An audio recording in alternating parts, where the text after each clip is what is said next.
morning. Today I'm reading Chapter 9 of Little House in the Big Woods by Laura Ingalls Wilder. This chapter is called Going to Town. After the sugar snow had gone, spring came.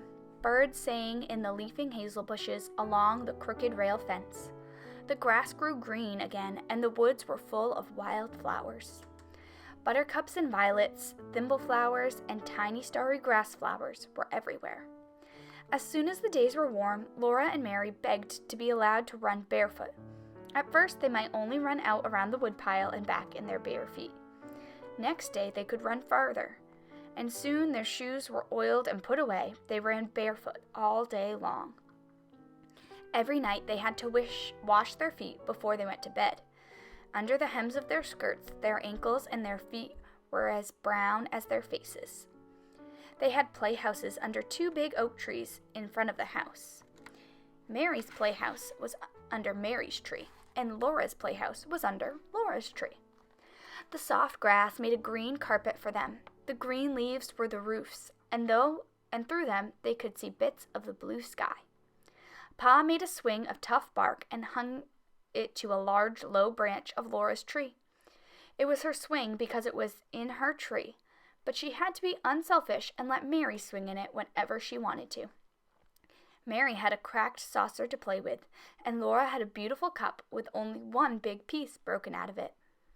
Charlotte and Nettie and the two little wooden men Pa had made lived in the playhouse with them. Every day they made fresh leaf hats for Charlotte and Nettie, and they made little leaf cups and saucers to set on their table. The table was a nice smooth rock. Suki and Rosie the cow were turned loose in the woods. Now, to eat the wild grass and the juicy new leaves, there were 2 little calves in the barnyard, and 7 little pigs with a mother hog in the pig pen. In the clearing he had made last year, Pa was plowing around the stumps and putting in his crops. One night he came in from work and said to Laura, "What do you think I saw today?" She couldn't guess. "Well," Pa said, "when I was working in the clearing this morning, I looked up, and there at the edge of the woods stood a deer. She was a doe, a mother deer, and you'll never guess what was with her." "A baby deer?" Laura and Mary guessed together, clasping their hands. "Yes," Pa said. "Her fawn was with her. It was a pretty little thing, the softest fawn color and big dark eyes. It had the tiniest feet, not much bigger than my thumb, and it had slender little legs and the softest muzzle. It stood there and looked at me with its large, soft eyes, wondering what I was. I was not afraid at all." "You wouldn't shoot a little baby deer, would you, Pa?" Laura asked. "No, never," he answered. "Nor its ma, nor its pa. No more hunting now till all the little wild animals have grown up. We'll just have to do without fresh meat till fall." Pa said that as soon as he had the crops in, they would all go to town. Laura and Mary could go too. They were old enough now. They were very much excited, and next day they tried to play going to town.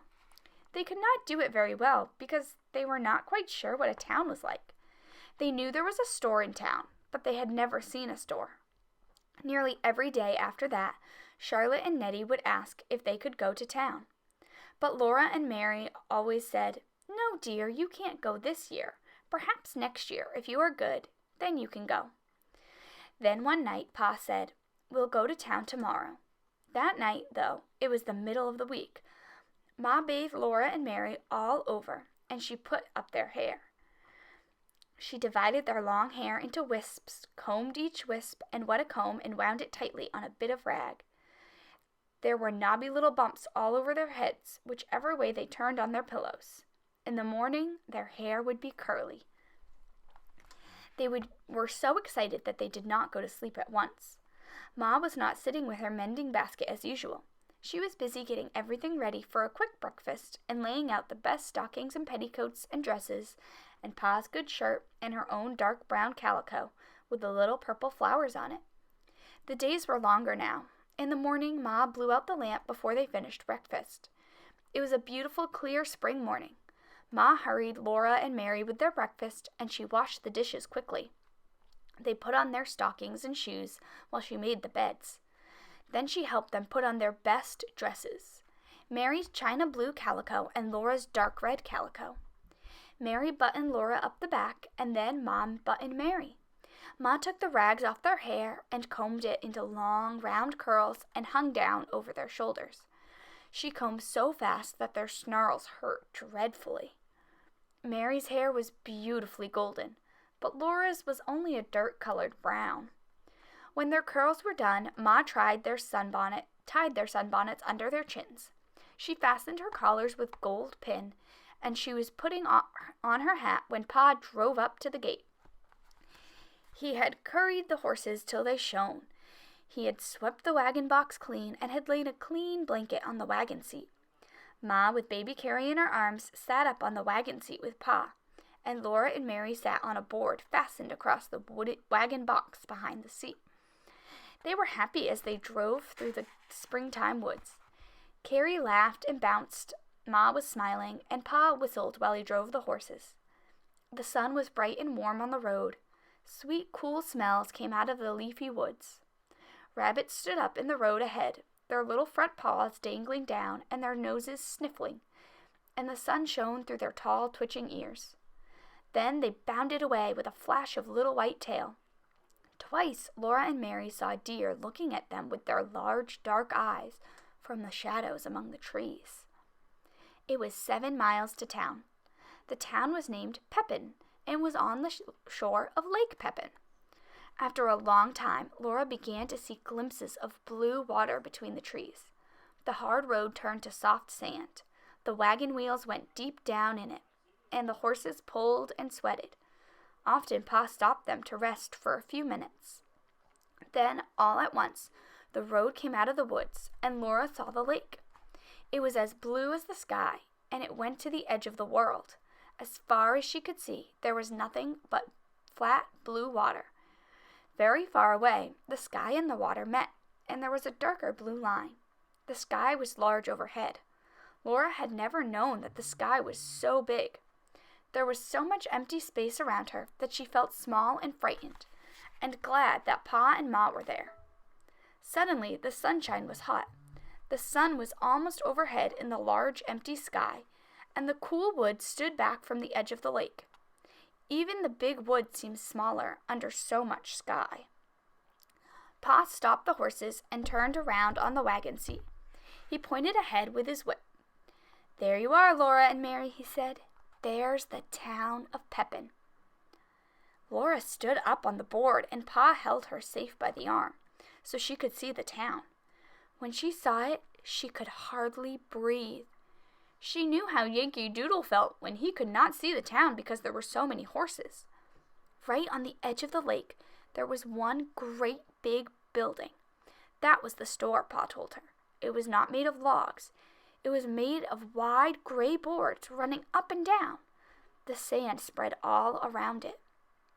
Behind the store there was a clearing, larger than Pa's clearing in the woods at home. Standing among the stumps, there were more houses than Laura could count. They were not made of logs either. They were made of boards, like the store. Laura had never imagined so many houses, and they were so close together. Of course, they were much smaller than the store. One of them was made of new boards that had not had time to get gray. It was the yellow color of newly cut wood. People were living in all these houses. Smoke rose up from their chimneys. Though it was not Monday, some woman had spread out a washing on bushes and stumps by her house. Several girls and boys were playing in the sunshine in the open space between the store and the houses. They were jumping from one stump to the next stump and shouting. "Well, that's Pepin," Pa said. Laura just nodded her head. She looked and could not say a word. After a while, she sat down again, and the horses went on. They left the wagon on the shore of the lake.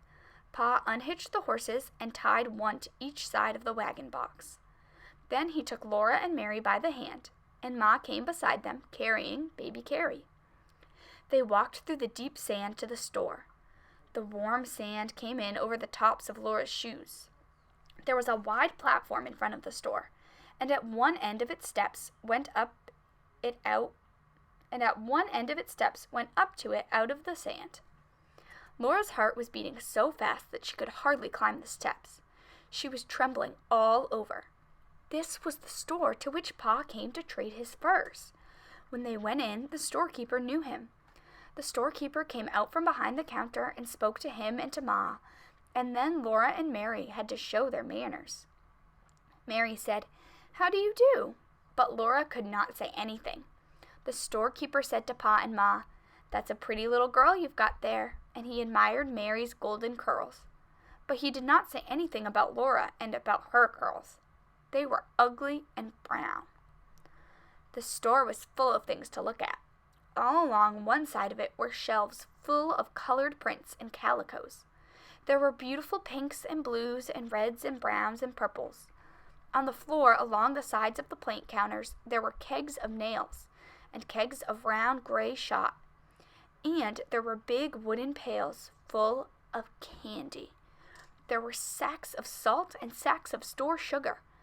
In the middle of the store was a plow made of shiny wood with a glittering bright plowshare. And there were steel axe heads and hammer heads and saws and all kinds of knives. Hunting knives, skinning knives, and butcher knives, and jackknives. There were big boots and little boots, big shoes and little shoes. Laura could have looked for weeks and not seen all the things that were in that store. She had not known there were so many things in the world. Pa and Ma traded for a long time. The storekeeper took down bolts and bolts of beautiful calicos and spread them out for Ma to finger and look at and price. Laura and Mary looked, but must not touch. Every new color and pattern was prettier than the last, and there were so many of them. Laura did not know how Ma could choose. Ma chose 2 patterns of calico to make shirts for Pa, and a piece of brown denim to make him a jumper. Then she got some white cloth to make sheets and underwear. Pa got enough calico to make Ma a new apron. Ma said, "Oh no, Charles, I don't really need it." But Pa laughed and she said she must pick it out, or he would get her the turkey red piece with that big yellow pattern. Ma smiled and flushed pink, and she picked out a pattern of rosebuds and leaves on a soft fawn-colored ground.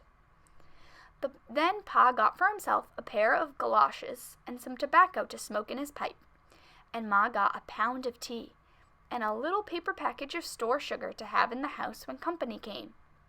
It was a pale brown sugar, not dark brown like the maple sugar Ma used for every day.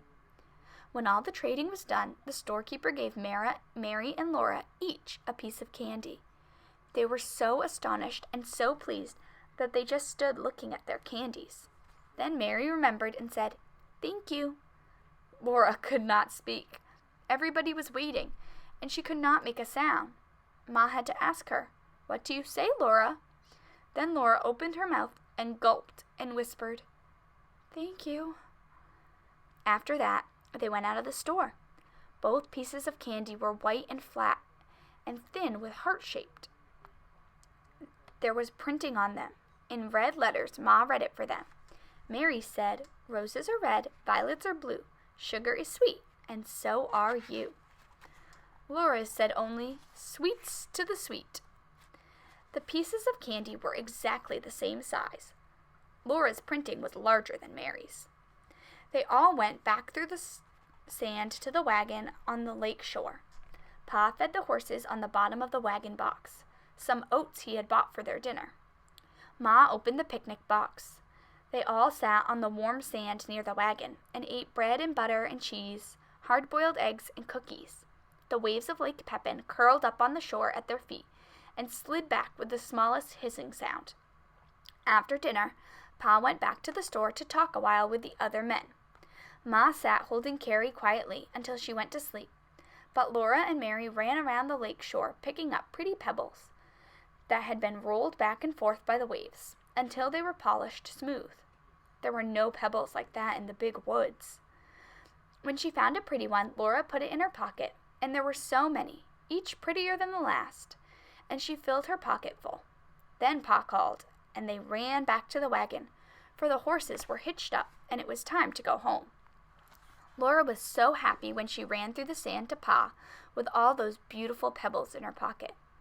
But when Pa picked her up and tossed her into the wagon, a dreadful thing happened. The heavy pebbles tore the pocket right out of her dress. The pocket fell and the pebbles rolled all over the bottom of the wagon. Laura cried because she had torn her best dress. Ma gave Carrie to Pa and came quickly to look at the torn piece. Then she said it was all right. "Stop crying, Laura," she said. "I can fix it." She showed Laura that the dress was not torn at all, nor the pocket. The pocket was a little bag sewed into the seam of the dress skirt and hanging under it. Only the seams had ripped. Ma could sew the pockets in again, as good as new. "Pick up the pretty pebbles, Laura," Ma said, "and another time don't be so greedy." So Laura gathered up the pebbles, put them in the pocket, and carried the pocket in her lap. She did not mind very much when Pa laughed at her for being such a greedy little girl that she took more than she could carry away. Nothing like that ever happened to Mary. Mary was a good little girl who always kept her dress clean and neat and minded her manners. Mary had lovely golden curls, and her candy heart had a poem on it. Mary looked very good and sweet, unrumpled and clean, sitting on the board beside Laura. Laura did not think it was fair. But it had been a wonderful day, the most wonderful day in her whole life. She thought about the beautiful lake and the town she had seen, and the big store full of so many things. She held the pebbles carefully in her lap, and her candy heart wrapped carefully in her handkerchief until she got home and could put it away to keep always. It was too pretty to eat. The wagon jolted along on the homeward road through the big woods. The sun set and the woods grew darker. But before the last of the twilight was gone, the moon rose. And they were safe because Pa had his gun. The soft moonlight came down through the treetops and made patches of light and shade on the road ahead. The horses' hoofs made a cheerful clippity-clop. Laura and Mary did not say anything because they were very tired, and Ma sat silently holding baby Carrie sleeping in her arms. But Pa sang softly, "Mild pleasures and palaces, though we may roam, but if ever so humble, there's no place like home." And that is where we will stop today. Since today is Thursday, and we would usually have art on Thursday, my little post-read aloud assignment for you is going to be to make a picture of what you think this lake and this town may have looked like for Laura. I encourage you to go online, maybe do some research about what it would have looked like during this time period, and then you can share your drawing with me on Google Classroom. Keep reading.